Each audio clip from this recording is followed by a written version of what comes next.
Hey guys, Jay! Welcome back to the channel. So guys, I just finished a live stream with Carlos of the Badass Reviews, Jonathan from Hedgehog Action, and Brett from Joelanta. You should definitely check out that recap of today's events from Pulsecon, and of course, a preview of Joelanta, which is coming up in the next few weeks. I'll have links in the description below where you can check out that live stream. During that live stream, I got a message from our good friend JP over at Thundercats Classics, and what he sent me literally made my jaw drop. As a matter of fact, we ended up talking about it on the live stream that very night, and I wanted to do a small recap as to what we were talking about because, to be honest with you, I wasn't expecting to see this figure in stores this early. Let's take a deep dive and see what happened at Target as the Lord of the Thundercats seems to have showed up in Action Figure Insider's Target today. Let's have a look, everybody. I want to give a huge shout out to my good friend JP over at Thundercats Collectors Hub, Thundercats Classics. JP sent me this image and my jaw literally dropped. Let's take a deeper dive in this because there is a lot to take in here. I did want to give, of course, another shout out to Daniel Pickett of Action Figure Insider. Daniel, of course, is the one who found this in the wild, and you got to check out his Instagram channel, AFI. He also has a YouTube channel as well as other social media channels, and on his Facebook page, he did post this, which was absolutely amazing. He goes on to say, I stopped by Target tonight and picked up the new Super7 DX Thundercats LionO. The new body sculpt is really nice. There's a peg on his belt for the claw shield, but no corresponding hole to attach it. That's odd. All in all, it's a great looking figure for the price, and it's so great seeing Thundercats on a retail shelf again. I think that's really the most important part about all of this. But let's not take any more time. I really want to take a look at Lord LionO in his retail form. Well, there he is, everybody. There is LionO in the DX Deluxe packaging format. Honestly, first off, I gotta say, I am absolutely gobsmacked at this. I don't think I'll be able to see this as they are only showing up in Target right now. I don't know if there's going to be a wider release in Walmart or in other stores. What I wouldn't give to actually see these on the pegs here in Canada, that would be amazing. But Daniel's done it. He's actually gone out into the wild and found the Thundercats DX Deluxe line. Freaking incredible. I don't know exactly what happened here. This might have been street dated and, of course, accidentally put out by some employees at Target. That does happen from time to time. But we get a rare glimpse at a product which was only supposed to come out more along the lines of October and really does hit that nostalgic spot right in the feels. Daniel has obviously brought this home and set it up in his studio. And here, with more even lighting, you can actually start to see a few more details. That head sculpt is brand new and unique. It's got much more fiery red hair, and his skin tone seems to be really pale in comparison to the previous version of the Ultimates version of LionO. And as I mentioned earlier, one of the big standouts here is that there's actually very few details, painted details if you will, in the actual Sword of Omens.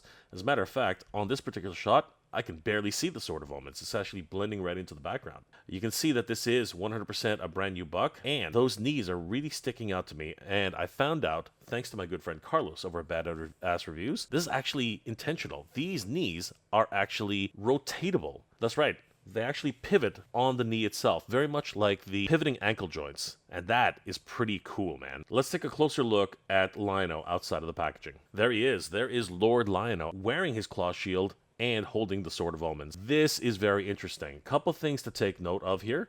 If we look closely at the hand, is that a pivot? Does this actually mean that LionO can actually articulate his wrist slightly back? And does that mean we can actually get a pose which is very much like the pose that Prince Adam takes whenever he calls upon the power of Grayskull? I am really interested to see if that's actually possible with this version of LionO, as it looks like this is a sort of a close to 45-degree bend. The Sword of Omens is held in both hands along with the claw shield. That is pretty impressive. And I'm wondering if there are actually any butterfly joints underneath LionO's tunic. That would be cool as well. Zooming back into the sword, here is the issue that I'm having. There's no paint on the hilt at all. Unlike the Ultimates versions, which you can actually see even in the dagger of Omens, there's a lot of paint detail which has been added on both the dagger and the full-size sword. You can see that teal in the crossguard as well as the hilt in those recessed details. This Sword of Omens appears to have no paint whatsoever and just the deco, except perhaps the Eye of Thundera, which has red paint and a tempo stamped on with the symbol of the Thundercats, which admittedly is very sharp and detailed. Zooming back out, we do have to talk about the elephant in the room, and that is LionO's face sculpt. I think what's happening here is that the face sculpt is fine.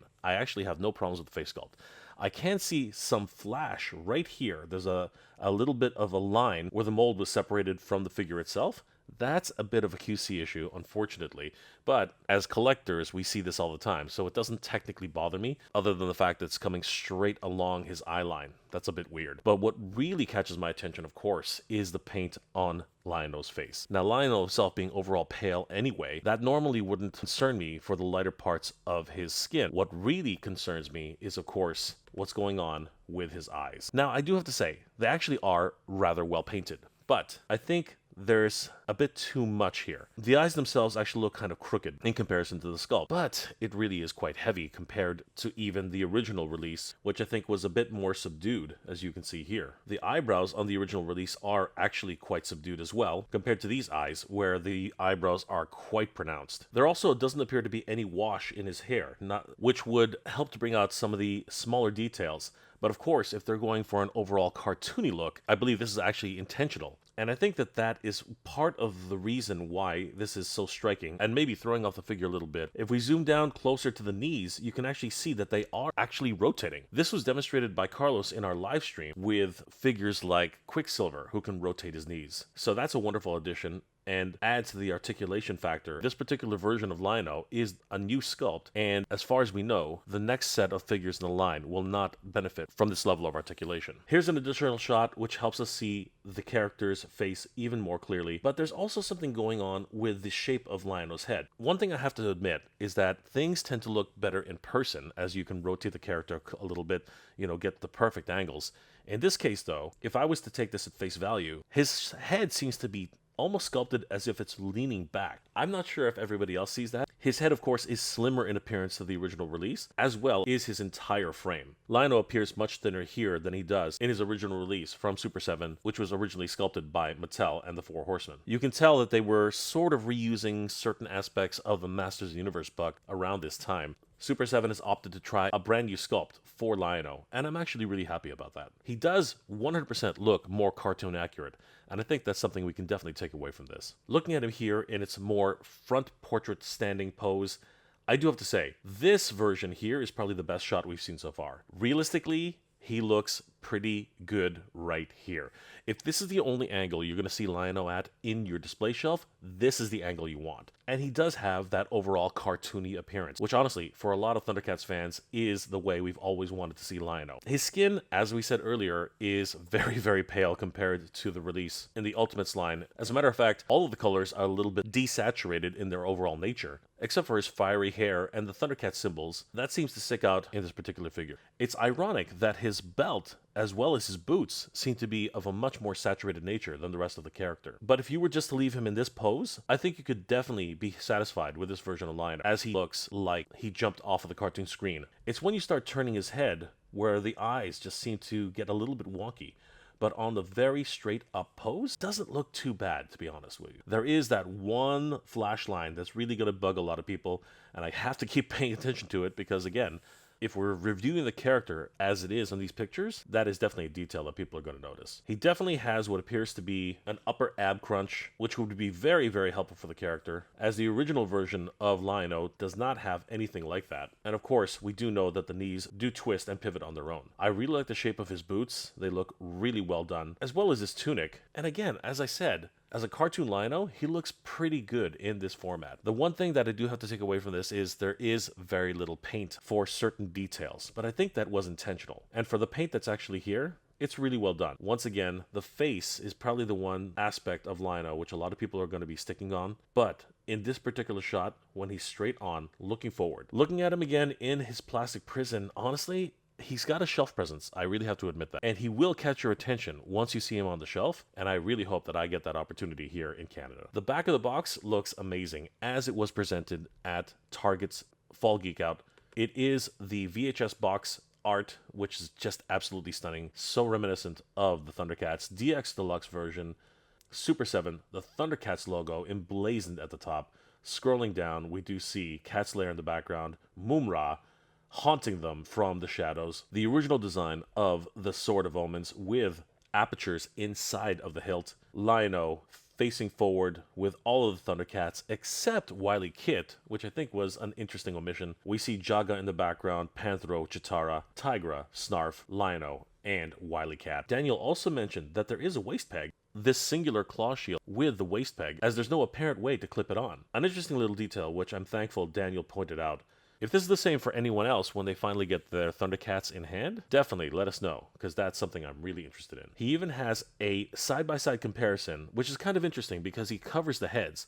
And looking at the bodies themselves, you can really tell the difference here, as one definitely has more of a realistic feel with a very Master Universe inspired body, and this is from the ground up, truthfully, a completely new buck. What's also interesting is that the claw shield is much bigger on the Ultimates version compared to this new DX version. Again, a huge shout out to Daniel Pickett for these shots. Definitely head over there, give him a like and a follow. Tell him that Jay sent you. The Thundercats have entered the retail market, everybody, and I, for one, am very, very excited. There are some interesting details to be had here, but I, for one, will definitely be picking up one of these as soon as possible. I'm hoping that they will continue this retail line as much as possible, as I would love to collect the Thundercats on these cards at a $35 price point. Thundercats are loose, everybody. Thundercats are loose. Okay, so I want to make it perfectly clear. I am buying this version of LionO. Is he the LionO I was expecting for the cartoon edition? No, he's not what I expected. Does he look okay, and is he decent enough to go on my shelf as a cartoon collection version? Yeah, actually he is. The paint isn't perfect, and this has kind of been the case with Super7 on their Thundercats line for several figures already. I mean, Chitara didn't turn out exactly the way we expected. Even to a certain degree, Pumaira didn't quite look the way she needed to look. The reality is, faces and the paint applications with certain factories that Super7 tends to use seem to have a hit and miss situation. I mean, a lot of people were kind of not too happy with the way and Andre the Giant looked in his iteration of a very young Andre the Giant that they released a number of years ago. This seems to be very much the same case with LionO here in the Deluxe line, and unfortunately, some people are definitely going to be turned off by this. Others are probably going to be like me and taking this more with a grain of salt, as I've always wanted a cartoon-accurate version of LionO, and I think this is about as close as we're going to get. The skin tone is a lot lighter than I was expecting, and the red hair is just, it kind of sticks out, to be perfectly honest with you. His tunic is also a little bit more subdued than I was expecting. There are a lot of things which are going on, including the paint apps which are on the Sword of Omens, which kind of leave me wondering what happened exactly. But I do believe that at a $35 price point, they had to find out ways to shave a little bit off here and there. But at the end of the day, the most important thing about this is that we are getting Thundercats back at retail. Just like it was a number of years ago when they announced the Master Universe Origins figures, the first time I saw them on the pegs, I was literally blown away. And I will have the very same reaction, I'm pretty sure, when I see Thundercats back on the shelves at either Target, which I'm not going to be able to see very often, or Walmart, which that would truly blow my mind. And if they showed up at GameStop, you better believe I would totally lose it and go right to the counter, purchasing him immediately. Let me know in the comment section below, guys, what are your thoughts about this brand new LionO figure who's showing up at Target as we speak? Are you guys interested in picking this up, seeing the way he looks right now on these pictures? Or are you kind of disappointed in the way he looks, and really, you already have LionO and pretty much the entire line of Thundercats from the Ultimates, and this run is something that you can pass by? I do have to say in closing, guys, that things tend to look better in person, so let's keep that in mind as well. As a matter of fact, LionO and Munkian aren't the only DX figures that are being released this year. We found out earlier that Epic Pose Conan is now also being listed in the DX collection. And if you want to find out more about that, you can click on this video right here and take a look at that report. I'll see you guys there. Good journey. Geek proud.